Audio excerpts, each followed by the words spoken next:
Maithili express की शानदार प्रस्तुति।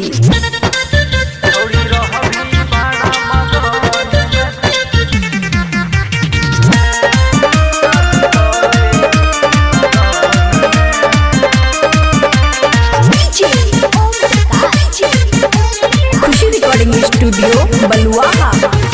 भरला छौबी टाइमिन छौरी तोरा कान कान में,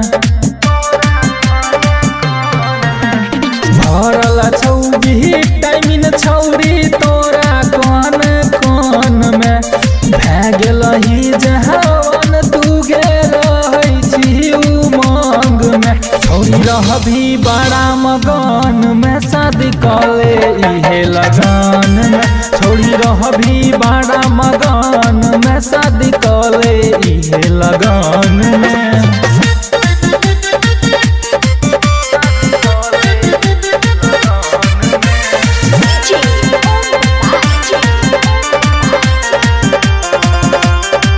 किया सजाबै छियै ना सूरत गे, तोरा साई के छौ जरूरत गे।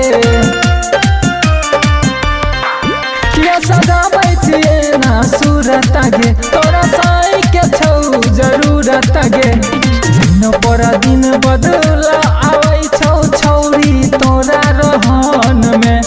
दिन पर दिन बदला आबै छौ छौरी तोरा रहन में। छौरी रहबी बड़ा मगन में, शादी कले इहे लगन में। छौरी रहबी बड़ा मगन में, शादी कले इहे लगन में।